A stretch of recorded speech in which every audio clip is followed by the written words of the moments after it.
सबसे पहले तो मैं पूरे देशवासियों का बहुत बहुत धन्यवाद कहना चाहती हूँ। आप मीडिया पर्सन्स का भी, क्योंकि आप लोग ही हम लोगों को इतना through out the journey wrestling में आपने सपोर्ट किया है। तो मैं उम्मीद करती हूँ कि मैं आपकी उम्मीदों पे खरा उतरूँ बिल्कुल। और कांग्रेस पार्टी का मैं बहुत बहुत धन्यवाद करती हूँ, क्योंकि जब बोलते हैं ना कि बुरे टाइम में पता लगता है कि अपना कौन है। जब हम रोड पे घसीटे जा रहे थे तो छोड़ के बीजेपी को, देश में जितनी भी पार्टियां हैं वो हमारे साथ में थी, हमारे दर्द को समझ पा रही थी, हमारे आंसुओं को समझ पा रही थी।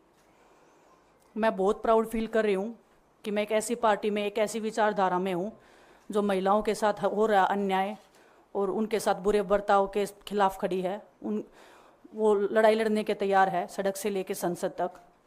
और मैं विश्वास दिलाती हूँ पूरे देशवासियों को कि जो मेहनत, जो लगन से हमने रेसलिंग में काम किया है, हम चाहते हैं कि देश के हर एक नागरिक को जो दर्द, जो तकलीफ़ हमने झेली है, खासकर महिलाओं के लिए, हर एक उस महिला के साथ में हम खड़े हैं जो अपने आप को लाचार, अपने आप को बेबस समझती है।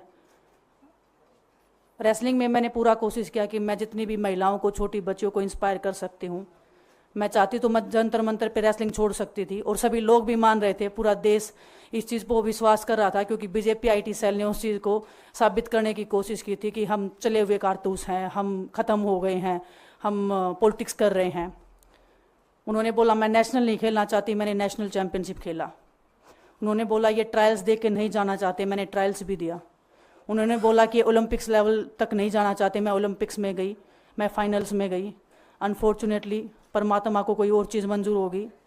एक चीज़ मुझे पता है कि जब मेहनत आप करते हो तो ज़रूरी नहीं कि आपको उसी दिशा में मिले, कई बार दूसरी चीज़ों में भी आपको वो फल मिल जाता है।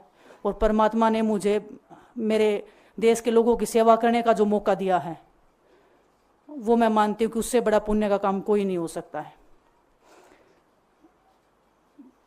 मेरे लिए बहुत प्राउड की बात है। बहुत एक मैं नई पारी की शुरुआत कर रही हूँ आज से। मैं चाहती हूँ कि जो हमने फेस किया एज ए खिलाड़ी होने के नाते, उन सब खिलाड़ियों को वो चीज़ ना फेस करनी पड़े। हम उनकी लड़ाई में साथ हैं। शायद उनको आज हिम्मत मिले कि जो पार्टियां पावर में रहती हैं शायद वो साथ में नहीं खड़ी हों, लेकिन उनके बहन भाई हैं जो उनके साथ में खड़े हैं। और हमें पता है स्पोर्ट्स में कितना गलत होता आया है, नहीं बोल पाते हैं खिलाड़ी। आप हमसे देख लो, बजरंग के ऊपर डोप का बैन लगा दिया 4 साल का, सिर्फ किसी लिए कि सिर्फ उन्होंने आवाज़ उठाई थी हमारे साथ बैठ के।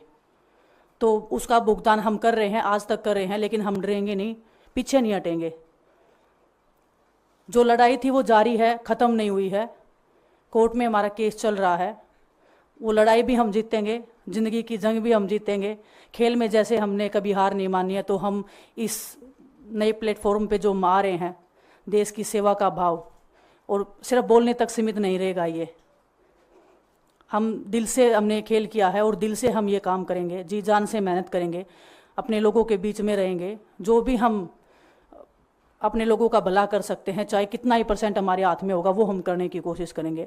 और मैं अपनी बहनों को बताना चाहती हूँ कि आपकी बहन आपके साथ में है। किसी भी मुसीबत में, किसी भी पल, किसी भी क्षण आप ऐसे मत समझना कोई भी आपके साथ में नहीं है।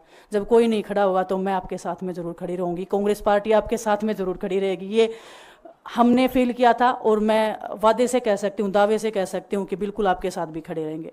बहुत बहुत धन्यवाद आप सबका।